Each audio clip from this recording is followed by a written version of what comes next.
좀 이렇게 시간이 안 가는지 정말 버스 안에서 고잉 이불 속에서 고잉은 언제나 너에게 고잉. Welcome to Tugas Pendidikan IPS, dosen pengampu Bapak Rizky Ananda SPD MPD. Perkenalan, nama saya Makfira Ramadhani dengan NIM 2386206073 dari kelas 2B, Prodi S1 Pendidikan Guru Sekolah Dasar, Fakultas Keguruan dan Ilmu Pendidikan. Baik, di sini saya akan menjelaskan tentang 1. Karakteristik ruang dan pemanfaatan sumber daya alam untuk kesejahteraan masyarakat dari tingkat kota atau kabupaten sampai tingkat provinsi. 2. Keragaman sosial, ekonomi, budaya, etnis, dan agama di provinsi setempat sebagai identitas bangsa Indonesia serta hubungannya dengan karakteristik ruang. Baik, saya akan memberikan penjelasan mengenai karakteristik ruang dan pemanfaatan sumber daya alam untuk kesejahteraan masyarakat dari tingkat kota atau kabupaten sampai tingkat provinsi. Pada tingkat kota atau kabupaten, karakteristik ruang kota atau kabupaten umumnya mencakup daerah perkotaan, pinggiran, dan pedesaan. Setiap daerah memiliki potensi sumber daya alam yang berbeda-beda. Pemanfaatan sumber daya alam di tingkat kota atau kabupaten dapat mencakup pertanian, perkebunan, perikanan, kehutanan, pertambangan, industri, dan pariwisata. Pemerintah daerah berperan dalam mengelola dan memanfaatkan sumber daya alam secara berkelanjutan untuk kesejahteraan masyarakat. Contoh, Kota Bandung memiliki potensi pariwisata alam dan budaya, sementara Kabupaten Bogor memiliki potensi pertanian dan perkebunan. Pada tingkat provinsi, karakteristik ruang di tingkat provinsi mencakup berbagai kota atau kabupaten dengan keragaman sumber daya alam. Pemanfaatan sumber daya alam di tingkat provinsi dapat dilakukan secara terintegrasi antar kota atau kabupaten seperti pengembangan industri berbasis sumber daya alam, transportasi, dan sistem logistik. Pemerintah provinsi berperan dalam mengkoordinasikan pemanfaatan sumber daya alam untuk kesejahteraan masyarakat di seluruh wilayah provinsi. Contoh, Provinsi Jawa Barat memiliki karakteristik ruang yang mencakup daerah perkotaan, pertanian, kehutanan, dan pariwisata yang dapat dimanfaatkan secara terpadu. Secara umum, pemanfaatan sumber daya alam untuk kesejahteraan masyarakat harus memperhatikan aspek keberlanjutan dan keseimbangan ekologis serta melibatkan peran aktif pemerintah daerah dan masyarakat. Baik, saya akan menjelaskan tentang keragaman sosial, ekonomi, budaya, dan agama di provinsi setempat sebagai identitas bangsa Indonesia serta hubungannya dengan karakteristik ruang. Pada tingkat provinsi, keragaman sosial, ekonomi, budaya, etnis, dan agama merupakan ciri khas yang mencerminkan identitas bangsa Indonesia yang menjemuk. Berikut penjelasannya adalah 1. Keragaman sosial dan ekonomi. Setiap provinsi memiliki struktur sosial dan tingkat ekonomi masyarakat yang beragam, dipengaruhi oleh faktor-faktor seperti pekerjaan, tingkat pendidikan, pendapatan, dan akses terhadap sumber daya. Contoh, Provinsi Jawa Barat memiliki masyarakat dengan pekerjaan yang beragam dari petani, nelayan, pegawai, hingga pengusaha.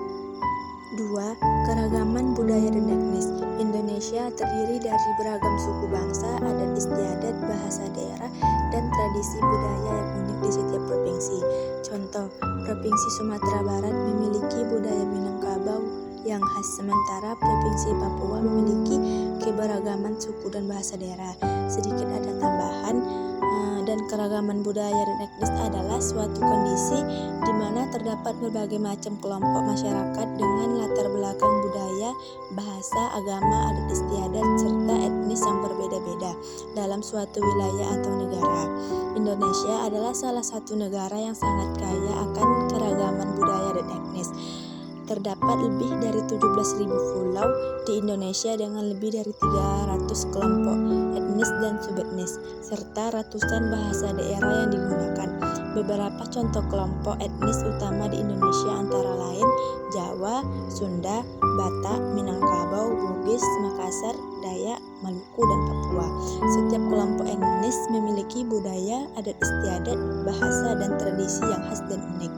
Keragaman ini menjadi kekuatan dan kebanggaan bagi Indonesia sebagai negara yang memiliki Bhinneka Tunggal Ika atau persatuan dalam keberagaman sebagai semboyan nasional. Namun keberagaman juga dapat menjadi tantangan dalam menjaga persatuan dan integrasi nasional. Oleh karena itu, pemerintah dan masyarakat Indonesia terus berupaya untuk menghargai, melestarikan, dan memanfaatkan keragaman budaya dan etnis ini sebagai aset berharga bagi pembangunan dan kemajuan bangsa. 3. Keragaman agama. Masyarakat Indonesia menganut berbagai agama seperti Islam, Kristen, Hindu, Buddha, Konghucu, dan kepercayaan lokal.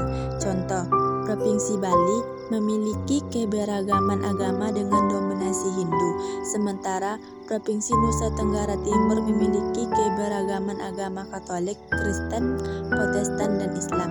Karakteristik ruang di suatu provinsi berhubungan erat dengan keragaman sosial, ekonomi, budaya, etnis, dan agama masyarakatnya. Kondisi geografis, sumber daya alam, aksesibilitas, dan faktor-faktor lainnya mempengaruhi pola permukiman, mata pencarian, dan tradisi budaya masyarakat di setiap provinsi. Keragaman yang ada di provinsi-provinsi di Indonesia merupakan kekayaan dan identitas bangsa yang harus dijaga dan dikembangkan secara lanjutan untuk memperkuat persatuan dan kesatuan. Baik, di sini saya akan menambahkan sedikit materi tentang keragaman agama. Yaitu Indonesia merupakan negara yang sangat beragam secara agama. Terdapat 6 agama resmi yang diakui di Indonesia, yaitu 1. Islam, agama yang dianut oleh mayoritas penduduk Indonesia sekitar 87% dari total populasi.